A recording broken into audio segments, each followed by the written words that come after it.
Meus irmãos, vocês estão sabendo que estamos fazendo a exposição da segunda carta de Paulo aos Coríntios, uma exposição na sua sequência, e chegamos agora no capítulo de número 4, verso 7. Pastor Rafael pregou no domingo anterior até o verso de número 6. Eu queria convidar você a prestar atenção aqui nesta história que eu vou ler, neste drama, e eu quero fazer uma relação dele com o contexto de Paulo e a igreja de Corinto. Acompanhe, por favor, esse drama. Um pai cuja filha foi fazer faculdade na Holanda descobre que ela tem levado uma vida de pecado. Drogas pesadas, bebedeiras e imoralidade sexual. Aquilo partiu o coração daquele pai. Como pastor, ele viu a sua garotinha crescer correndo pelos bancos da igreja. E agora é isso. Ela está bem distante, mas a sua presença é sentida de perto por tudo aquilo que esse pastor faz e em tudo aquilo que esse pastor vê. Ao observar os jovens na igreja, no final do culto pela manhã, do domingo, o pastor vai para casa e chora. O que fazer? Meus irmãos, o que fazer? Ele tenta ligar para ela. Pega o telefone, com o coração quebrantado, dolorido, decide falar com a filha a respeito. Mas ela não responde, ela não atende. Ele manda uma mensagem, diz que quer falar com ela não retorna. Nesse tempo, o pastor ele fica sabendo de outros tropeços compartilhados por um amigo da família que vive na mesma cidade. Ela provavelmente perderá o semestre, porque tem faltado todas as aulas do curso. O pastor se dá conta de que todos os meses ele envia fielmente uma boa quantia em dinheiro para ela se manter naquele país. E agora é isso. É assim que ela retribui? O que fazer? Ele decide escrever um e-mail, abordando tudo de um modo duro, mas amoroso. E ele aborda ali todos aqueles pecados que foram relatados para ele. E como um pai, ele procura disciplinar a sua filha à distância, chamando ela a um arrependimento, porque era isso que ele desejava. Ver a sua filha transformada, redimida, e voltando a viver aquele caminho que o pai lhe ensinou. Mas ela não deu bola. Ela não retornou o e-mail. Ela simplesmente ignorou. O pai compra uma passagem e vai até a filha. Ele vai lá. Uma viagem rápida, uma coisa assim atropelada, difícil, porque tudo teve que ser tomado de última hora, mas ele vai, porque ele ama a filha. E eles têm uma conversa muito difícil. Ela não esperava que ele chegasse ali tão rápido. E ele chega, mas aquela conversa não foi boa. A filha foi muito resistente, desrespeitosa e disse na cara dele que não o reconhecia como pai. Ela disse que não reconhecia a autoridade dele. Ele retorna sem sucesso. O pai lembra desse dia como a viagem mais triste da sua vida. Então ele recorre ao amigo da família, aquele que havia contado para o pai a respeito de como a filha estava vivendo, para que esse amigo pudesse fazer o papel de conselheiro. E o amigo inicia então uma aproximação. Ele não era tão íntimo daquela moça, mas ele começa uma aproximação e segue a mesma linha do pai, expondo a verdade em amor. E o pai de longe acompanha angustiado todo aquele desfecho. Algum tempo depois, ele recebe a ligação do amigo. E ele está naquela angústia, naquela preocupação, com a oração palpitando. E o amigo vem com uma boa notícia. O um amigo fala que a filha se arrependeu e começou a frequentar a mesma igreja que ele, naquela cidade. O pai manda um WhatsApp para a filha. Parece que hoje é o meio mais rápido de conseguir falar com alguém, não é? E o pai manda um zap para a filha falando do amor que ele tem por ela, da alegria de saber do seu arrependimento. Ele relembra de todo o sacrifício que teve para criá-la e que faria tudo de novo. Do quanto é grata a Deus por ser seu pai e que seu maior desejo é vê-la amando a Jesus e vivendo para Ele. E comprou uma nova passagem e foi se encontrar com a sua filha. Mas agora, esse segundo encontro não seria mais um encontro de tristeza, seria um encontro onde eles se reconciliariam. Que maravilha, não é essa história? Que bonita essa história. Essa história eu criei essa narrativa para ilustrar para vocês o contexto de Paulo e a igreja de Corinto. Porque é mais ou menos isso o que aconteceu. O apóstolo Paulo, ele que fundou a igreja de Corinto, essa história de Paulo com a igreja de Corinto se parece muito com essa história que eu acabei de narrar a vocês. Uma igreja que ele fundou na sua segunda viagem missionária, portanto, Paulo se considerava o pai espiritual daquela igreja, ele discipulou aquela igreja, ele amou aquela igreja, mas que depois da sua saída ocorreram duas coisas.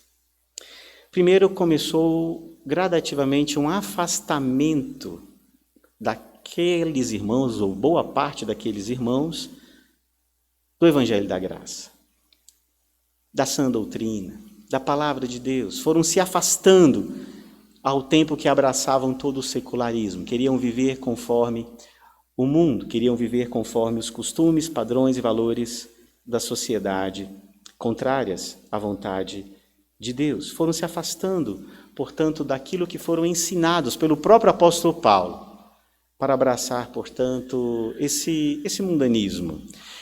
E aqui tem uma questão interessante, porque a cidade de Corinto era uma grande cidade para a época. Corinto era uma cidade da Grécia antiga, e uma cidade grande, cosmopolita, próspera, litorânea. Naquela época era uma cidade que tinha 2 portos, para vocês verem o potencial comercial daquela cidade. Mas também era uma cidade pagã, marcada por grande imoralidade. Existia, inclusive, naquela cidade, um templo dedicado à deusa Afrodite, com todo um sistema religioso cercado de imoralidade, de promiscuidade. E o que a igreja foi fazendo depois da saída de Paulo foi exatamente abraçando novamente aqueles costumes, aqueles princípios que eram praticados nessa cidade. A igreja também foi abraçando a imoralidade, existia casos graves de imoralidade dentro da igreja. Imoralidade sexual. Havia casos graves na igreja relacionados a um outro problema das cidades grandes, das cidades prósperas, que é a avareza, o desejo pelo poder, como uma cidade grande como era Corinto. Toda aquela sedução de riqueza, de fortuna, de fartura, de prosperidade. As pessoas estavam acostumadas a viver próximo de gente importante, de gente que tinha muito dinheiro. E isso também trazia influência sobre a vida da igreja, a ponto de irmãos começarem a brigar entre eles por questões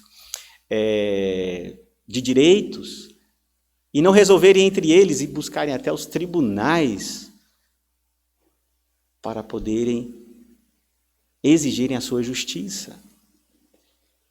Infelizmente, o apóstolo Paulo, um grande apóstolo, nem ele pôde, ao sair daquela igreja, conseguir frear todo esse secularismo que foi adentrando dentro da igreja de Corinto. Nós estamos acostumados a ver a igreja de Corinto mais dentro daquele aspecto da imaturidade espiritual, fala-se muito sobre os dons, não é? A gente tem um bom conhecimento sobre isso, mas talvez nós não entendemos que o problema é muito maior, muito mais abrangente. E é inclusive por causa de um problema muito maior de todo um secularismo dentro da igreja, que também a maturidade espiritual daqueles irmãos era afetada.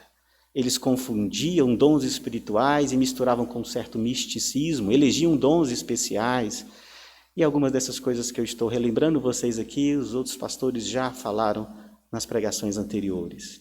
Mas eu queria então chamar a sua atenção nessa noite, recordando alguns aspectos do contexto de Paulo e Corinto, para você saber que agora nessa carta, a segunda carta aos Coríntios, é esse WhatsApp que eu mencionei para vocês, que o pai escreveu para a filha. É uma carta onde o apóstolo Paulo já sabe do arrependimento dessa igreja, e ele passa a falar com essa igreja de uma maneira amorosa, mas da mesma forma, de uma forma verdadeira, séria, dura em alguns aspectos, chamando essa igreja a viver conforme o caráter de Jesus. E essa segunda carta, vamos dizer assim, é um momento, ao mesmo tempo, de grande alegria para o apóstolo Paulo, onde ele expressa todo o amor e toda a alegria de ver o arrependimento dessa igreja, mas ele agora aproveita essa situação, ele aproveita essa janela de oportunidade, desse quebrantamento, quando a igreja baixa a guarda e reconhece que está errada,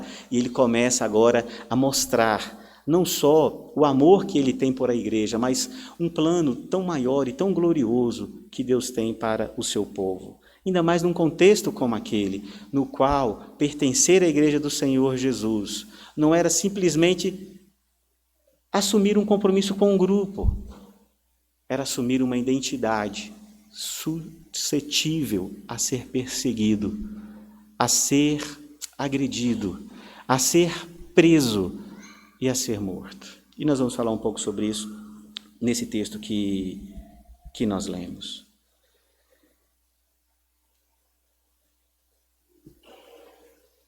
Então, primeiro a igreja se afastou, foi se afastando do evangelho, mas aconteceu uma outra coisa, que talvez para muitos de nós seja até mais difícil de lidar, que é a rejeição, a negação da autoridade de Paulo como apóstolo. Vocês imaginam uma coisa dessa?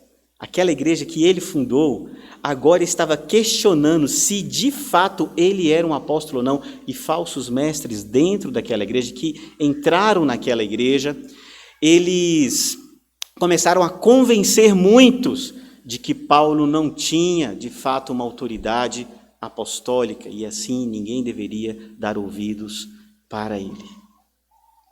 Leia a primeira carta aos Coríntios e você vai ver o apóstolo Paulo falando bastante também sobre esse aspecto. Mas aqui nessa carta, principalmente no final da segunda carta de Paulo aos Coríntios, ele volta novamente a esse tema, defendendo o seu apostolado. E como Paulo lida com isso? Como é que será que eu e você lidamos com um filho que diz que não aceita a nossa autoridade sobre ele? Como é que eu lidaria como pastor diante de uma igreja que fala que não reconhece a minha autoridade como pastor? Como eu vou lidar com isso? Eu vou me armar de recursos constitucionais, eu vou me armar de estratégias para me defender e defender a minha honra, defender a minha credibilidade, ou eu vou tentar me conformar aos caprichos e aos desejos da comunidade? Não é tão simples isso. Tanto que não é tão simples porque há um comentarista bíblico chamado Simon Kistemaker que ele diz: nenhum outro livro do Novo Testamento retrata uma angústia emocional, física e espiritual com tanta profundidade e amplitude como 2 Coríntios na vida de Paulo. Estava em jogo o prestígio, estava em jogo o ministério, estava em jogo a reputação do apóstolo Paulo. E como é que ele vai lidar com isso agora? Eu sou apóstolo e quem não está satisfeito, saia daí, foi eu que fundei essa igreja. Talvez o apóstolo Paulo poderia se sentir dono da igreja, como alguns hoje se sentem donos da igreja. Ou então ele poderia fazer o contrário. Tá bom, pessoal, como é que vocês querem? Que tipo de pastor vocês querem? Vocês querem sem terno? Vocês querem com terno? Vocês querem que pregue muito? Vocês querem que pregue pouco? Vocês querem mais música? Vocês querem que eu dê mais exemplos, conte mais histórias? Vocês querem que eu conte mais piadas? O que vocês estão insatisfeitos? Vamos fazer um questionário aqui na igreja, um levantamento, e vocês apontem para mim os meus pontos que eu devo me conformar aos desejos de vocês. E aí eu vou tentar, então, me conformar ao que vocês desejam. O apóstolo Paulo poderia, então, ceder e simplesmente se conformar e se moldar à igreja de Corinto. Mas o apóstolo Paulo não faz isso. É impressionante como Deus guia a vida desse homem, e é Deus quem está fazendo isso, que o apóstolo Paulo, ele não abre mão de nenhuma das duas coisas. Primeiro, ele não abre mão da autoridade apostólica dele e de defender o seu apostolado.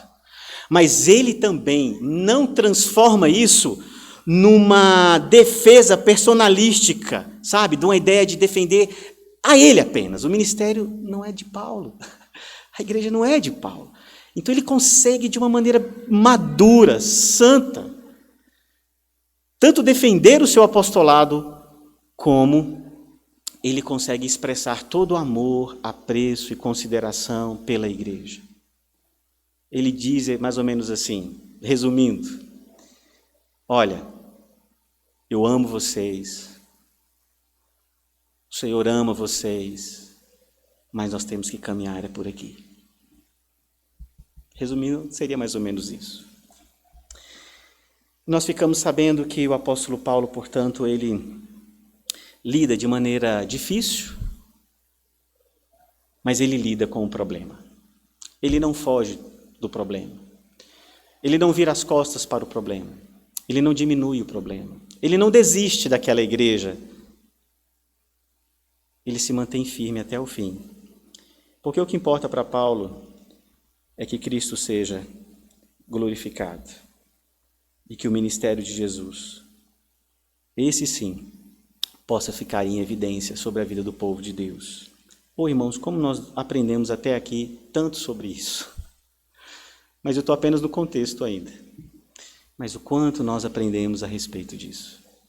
Portanto, o texto que nós lemos, o apóstolo vai nos trazer algumas lições tão preciosas e umas promessas também tão preciosas sobre essa defesa que ele faz a respeito do seu ministério e, ao mesmo tempo, toda a declaração de amor que ele expressa à igreja. Então ele diz aí no verso de número 7, temos, porém, este tesouro em vasos de barro. Paulo, primeiro, ele fala desse tesouro. O apóstolo fala o que é que está em jogo aqui. O que é mais importante aqui? O que realmente nós estamos fazendo nesse lugar, ou nos unindo a uma igreja, ou nos declarando como cristãos? O que de fato está em jogo? O que está em jogo? O apóstolo Paulo fala que o que está em jogo é um tesouro. Um tesouro. E que tesouro é esse? O pastor Rafael pregou sobre esse tesouro, e que o apóstolo Paulo agora chama de tesouro, que é o próprio Evangelho, é a mensagem do Evangelho, é essa luz do Evangelho que chega para transformar a vida do ser humano. Porque, segundo nós lemos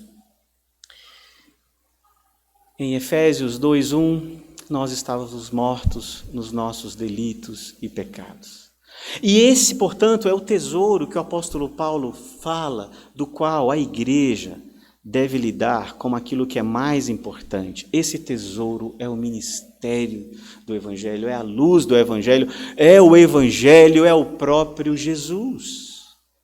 Esse é o tesouro. As boas novas, esse Evangelho é Jesus.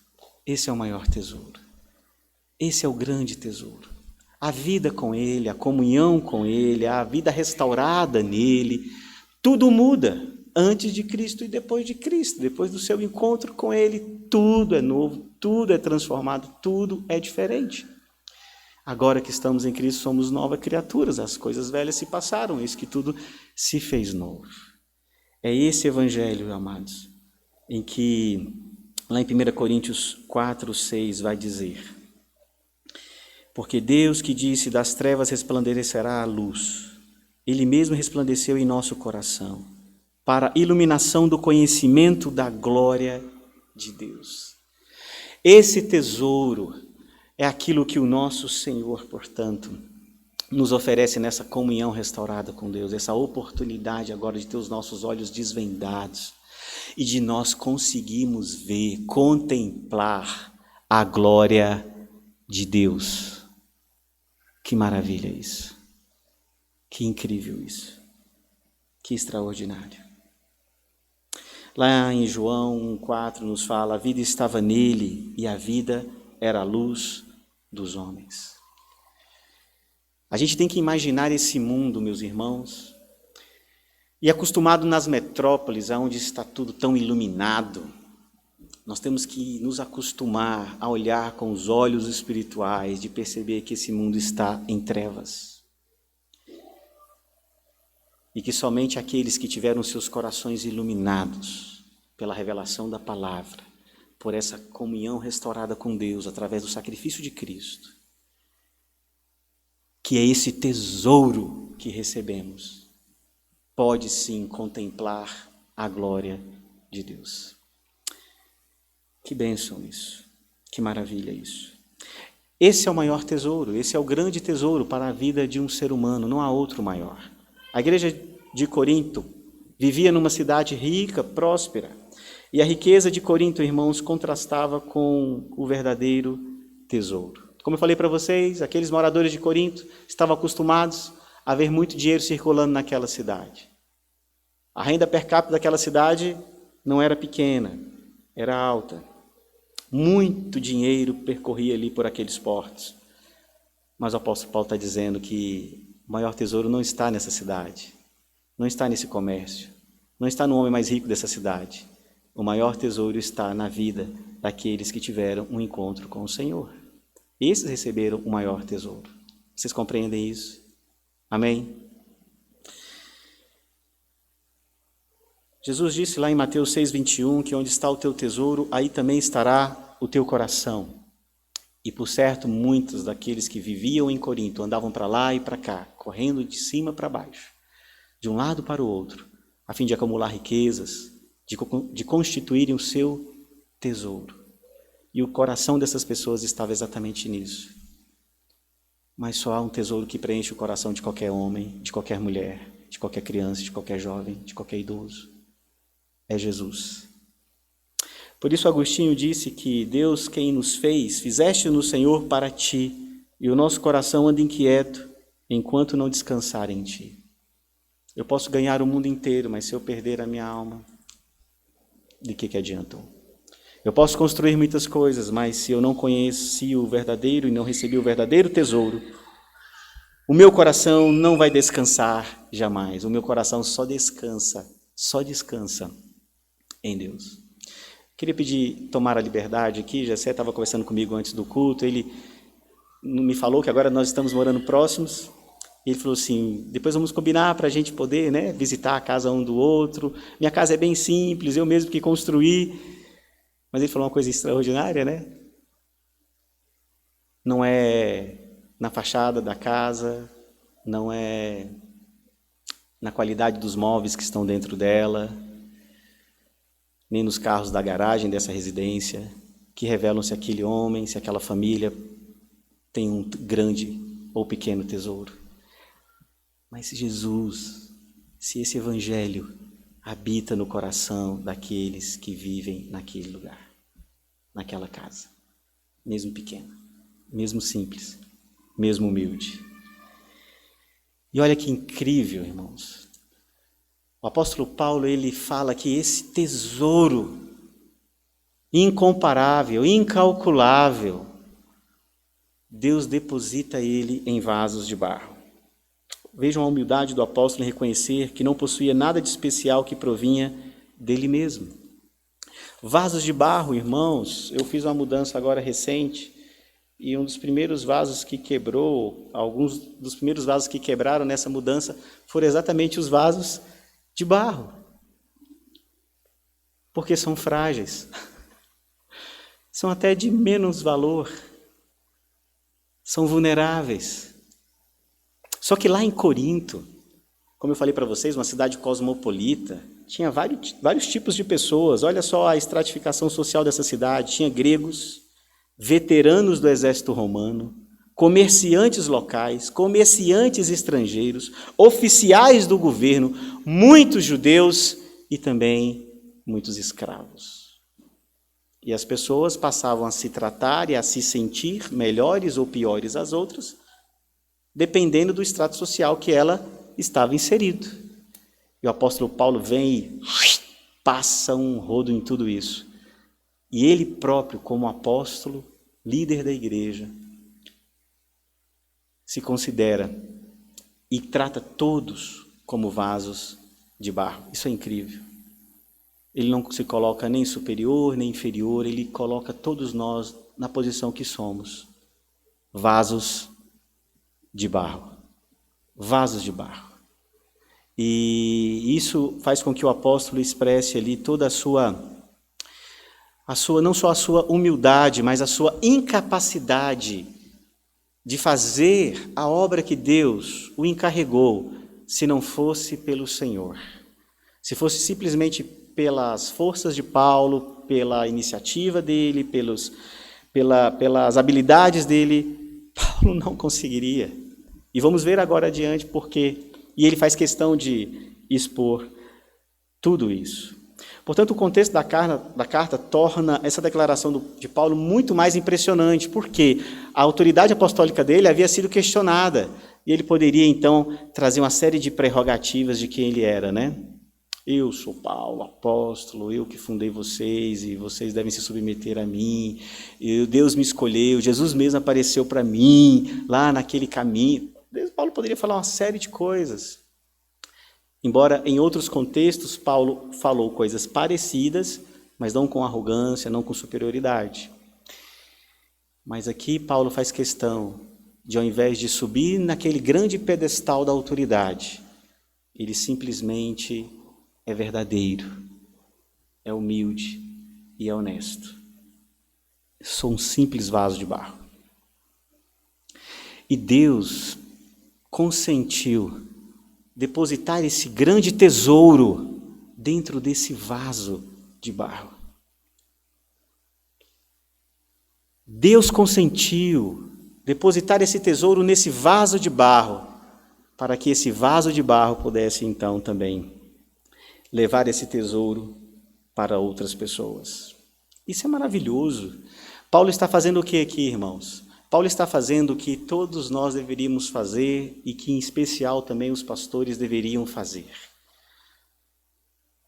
Transformar o seu ministério, transformar a sua vida numa missão de que a glória do Senhor se sobressaia sobre todas as coisas. A glória de Deus. Porque é isso que importa. A glória de Deus. Não é se aquela igreja gosta ou não de Paulo, não é se eles se submeterão ou não a Paulo, mas que eles se submetam a Deus, que eles amem a Deus, que eles reconheçam a Deus como seu Senhor e Salvador.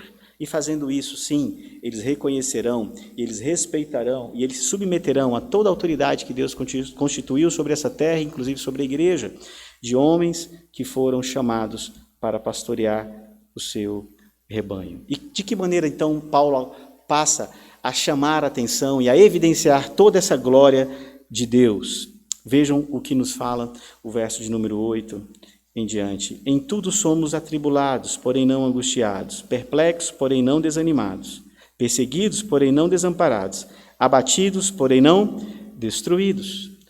Paulo, ele faz com que a glória de Deus resplandeça, porque esse simples vaso de barro, ele passa por diversos sofrimentos, diversas provações, e nos sofrimentos que suportou, o apóstolo Paulo revela essa graça de Deus que o assistiu. Vejam que Paulo não foi poupado do sofrimento, mas Paulo não foi destruído pelo sofrimento. Paulo não diz que foi ele quem suportou, mas é a graça de Deus quem o capacitou para suportar todas essas coisas. Porque ele é um simples vaso de barro. E é a presença desse tesouro, é a presença de Deus na vida dele que faz com que Paulo cumpra o seu ministério e passe por todas aquelas tribulações e sofrimentos. E ele não é destruído.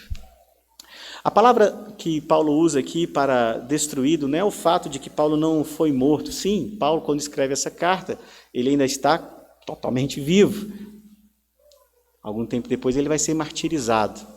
Mas o que Paulo está querendo dizer é que nem a fé dele foi destruída e nem a comunhão dele com Deus foi destruída e que ele não está por conta própria. Há um Deus soberano, cuidando, regendo, governando a história e cuidando diretamente da vida do apóstolo. E não é diferente, queridos, conosco. Não é diferente conosco. Nós, vasos de barro, também temos esse tesouro em nós, essa presença de Deus na nossa vida. Fomos iluminados por esse evangelho, temos essa comunhão com Deus e Deus nos promete, nos garante que também continua cuidando de nós. Podemos muitas vezes ficar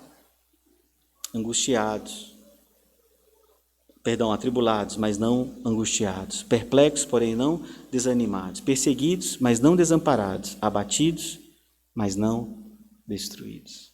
O Senhor sabe a porção exata e a dose exata de tudo aquilo que é preciso, da sua graça, para nós suportarmos o que precisa ser suportado. Se você tem passado por algum momento de adversidade, grande provação nesse tempo na sua vida, saiba que Deus tem a medida da porção da graça exata que você precisa e Ele já concedeu a você. Bênção por isso.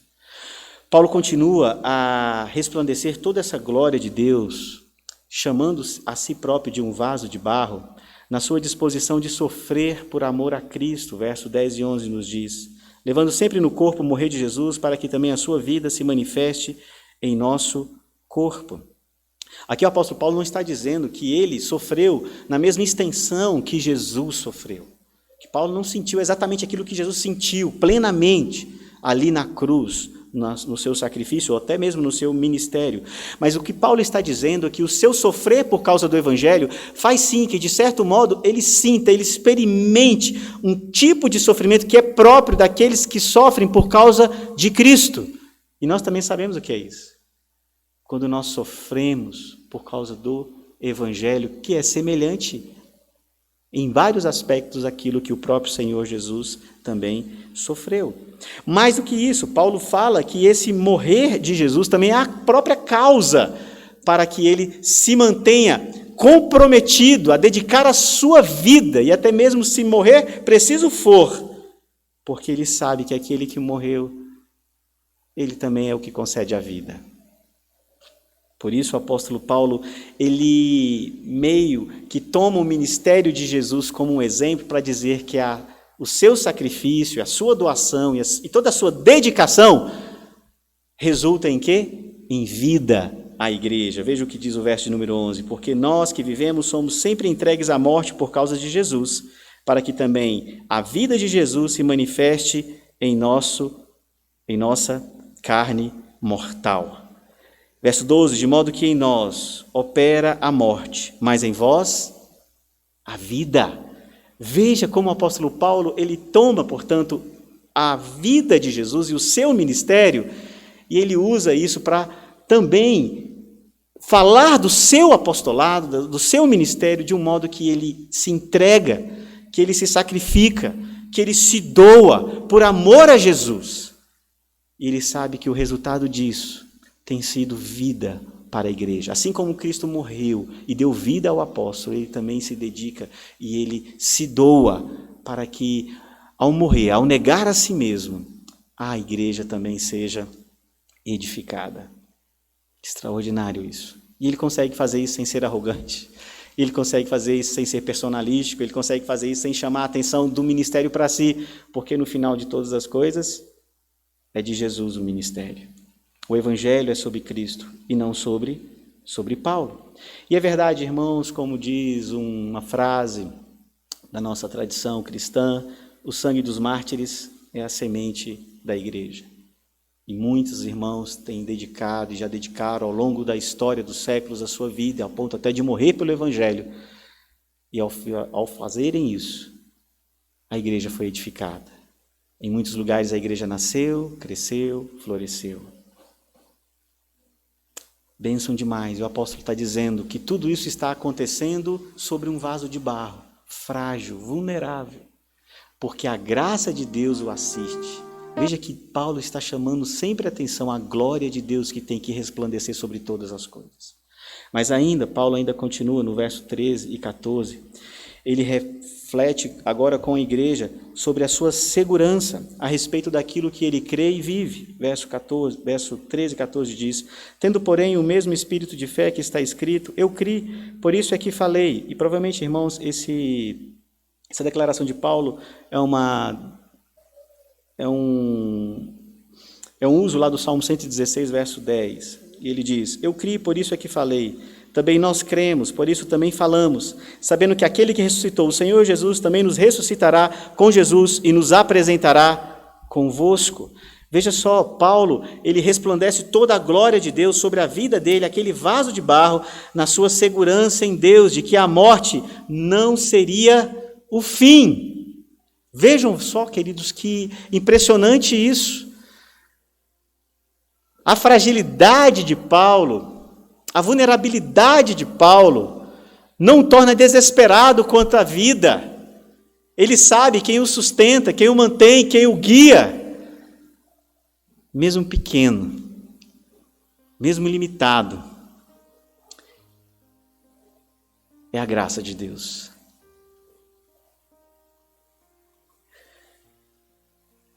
Diferente de uma escritora que já faleceu, que disse assim: com que tristeza o horizonte há visto, aproximado e sem recurso. Que pena a vida ser só isso. Cecília Meirelles. E muitas pessoas têm vivido dessa forma, vivendo nesse mundo, vivendo nessa terra, declarando dessa maneira: com que tristeza o horizonte há visto, aproximado e sem recurso. Que pena a vida ser só isso.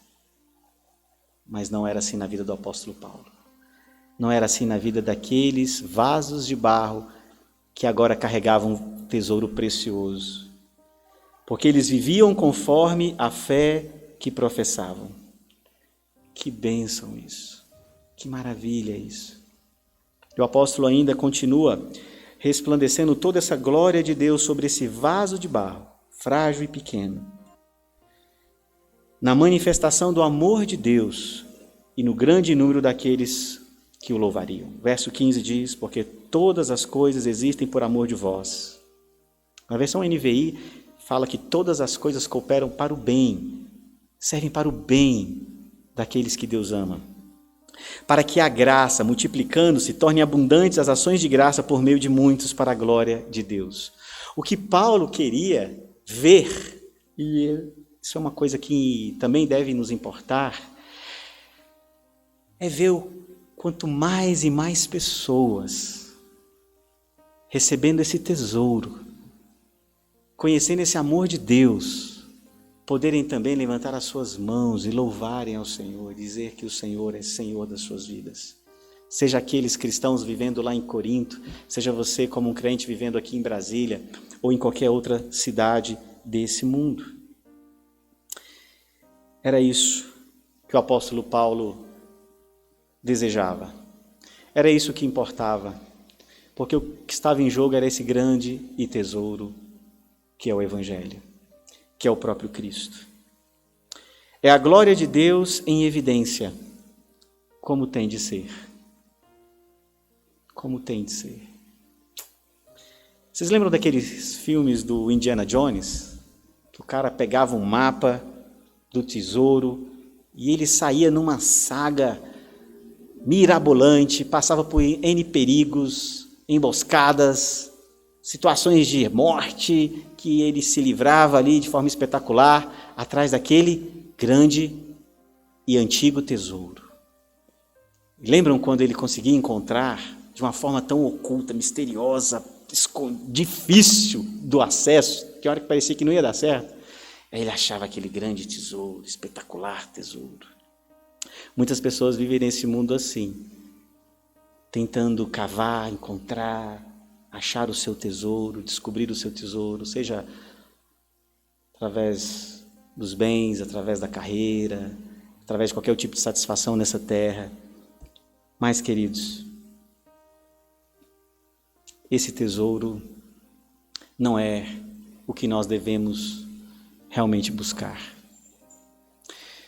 Atualmente, o homem mais rico do mundo chama Bernard Arnault, dono de várias marcas de luxo, aí, de grifes famosas. A fortuna dele está estimulada em 190 bilhões de dólares. Mais rico até que Jeff Bezos, dono da Amazon. Mas esse não é o homem mais rico do mundo, vocês sabiam disso? Não é. Porque o que ele possui, a traça e a ferrugem corrói. As pessoas mais ricas do mundo estão aqui, sentadas aqui nessa noite. Está do seu lado, olha aí para a pessoa que está ao seu lado. Essa pessoa. Ela possui o tesouro mais rico do mundo. Tinha que sair aqui com vários seguranças, né? Não há necessidade. Porque esse tesouro não se perde. E esse tesouro também não se acaba. Esse tesouro é eterno. Que é essa comunhão que nós temos com Cristo. Esse é o grande e precioso, maior, melhor, incomparável tesouro. E sabe do mais? Você recebeu ele gratuitamente. Você não teve que sair numa aventura maluca, mirabolante para tentar encontrá-lo. Você não teve que suar dia e noite para poder conquistá-lo. Diz que esse tesouro você recebeu de alguém, que ele caiu do céu. Ele veio, Jesus. E na sua morte, ele te presenteou com esse tesouro. Ele lhe deu a vida eterna e a comunhão com Deus. O apóstolo Paulo está num contexto onde ele aborda todo o sofrimento que ele passou e a iminência da morte sobre a vida daqueles que amavam o Senhor era algo muito concreto, muito real, irmãos.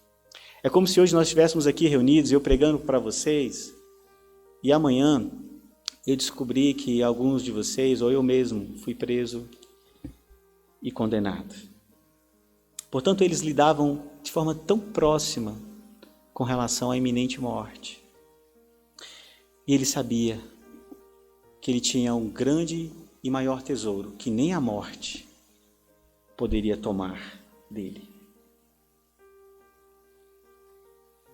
Pense sobre isso enquanto você estuda, trabalha, ou enquanto você procura um emprego. Pense sobre isso quando faz planos para conquistar alguma coisa, rever, quando você está revendo aí o seu patrimônio, ou conferindo a sua conta bancária. Pense sobre isso quando você vai ao shopping, caminha para a sua aposentadoria, ou dela você já esteja até mesmo aproveitando. Pense sobre isso, nessa caminhada sua. Embora pecadores, Deus nos amou e decidiu habitar nesses vasos de barro, irmãos. Pense sobre isso enquanto se olha no espelho. Visualiza o seu Instagram, se compara às outras pessoas. Pense sobre isso enquanto você está envelhecendo. Hoje a minha sogra completou 85 anos de idade. Está no finalzinho ali da carreira. Ela tem um tesouro que ninguém pode tomar dela. Pense na sua história de vida. Deus te escolheu, te amou. Você carrega um precioso tesouro no seu coração. E que bênção saber que Deus usa a sua vida e a minha, frágil, vaso de barro, para compartilhar desse tesouro que é a salvação em Cristo Jesus com outras pessoas. É Ele quem faz, não é você. Ele usa a sua vida, vaso de barro, para compartilhar desse tesouro. Maravilha isso. Essa vida em Deus nos assegura que a mesma graça que sustentou Paulo é a mesma que sustenta você em meio a todas as suas adversidades. Oh, irmãos, e nem a morte pode apagar a sua esperança. Aquele nosso irmão que morreu muito cedo, chamado Sérgio Pimenta, vítima de um câncer há muitos anos atrás, compôs ainda jovem: lá está o meu tesouro, lá onde não há choro, onde todos cantaremos juntos hinos de louvor ao Senhor, mesmo morrendo jovem, tão jovem ainda, 30 e poucos anos, ele cria nessa promessa, assim como nós também podemos crer, porque era para Paulo, é também para nós. Eu queria chamar a atenção de vocês, caminhando para o final, para que vocês também lembrem de seus pastores. Lembram que Paulo está aqui defendendo o seu apostolado. Os seus pastores, eles não são apóstolos, tá bom? Não somos apóstolos, não sou um apóstolo. Embora alguns aí se intitulam apóstolos. Seus pastores não são apóstolos, mas participam de um sofrimento particular por causa do ministério da palavra. E é verdade, irmãos. O ministério pastoral, ele tem um sofrimento particular, onde, de certo modo, nós entendemos o que é carregar as marcas de Cristo. Toda a igreja carrega. Mas como Paulo falou, que o sofrimento dele resultava em vida para a igreja, muitas vezes é debaixo de lágrimas, de sacrifício, de dor, de renúncia, no ministério pastoral, no ministério da palavra, que a igreja vai sendo edificada para a glória de Deus. E os pastores acabam sofrendo então, ou passando, portanto, um sofrimento particular, voluntário, sim, voluntário, por causa de Cristo. Então lembre dos seus pastores, orem por eles, e cuidado com aqueles pastores personalísticos e faraônicos. Encontrei-me uma vez com um pastor que estava sendo candidato para uma igreja e ele me disse que ele sonhava ser pastor de uma grande igreja, porque ele sonhava com um grande ministério. Vai ter problema esse pastor, não é? E vai ter problema essa igreja, porque Deus não divide a sua glória.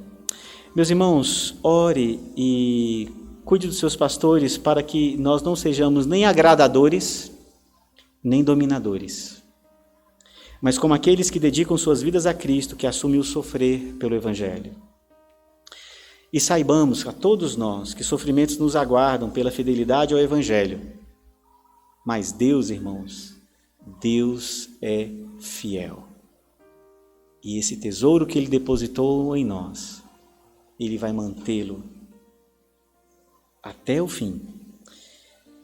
Por isso, o verso 16 a 18 nos diz: por isso não desanimamos. Pelo contrário, mesmo que o nosso homem exterior se corrompa, contudo o nosso homem interior se renove de dia em dia, porque a leve e momentânea tribulação produz para nós eterno peso de glória, acima de toda comparação, não atentando nós nas coisas que se veem, mas nas que se não veem, porque as que se veem são temporais e as que se não veem são eternas. Mas esse é um outro sermão. Domingo que vem nós vamos refletir sobre esses últimos versículos que eu li agora. Amém? Vamos ficar de pé, queridos?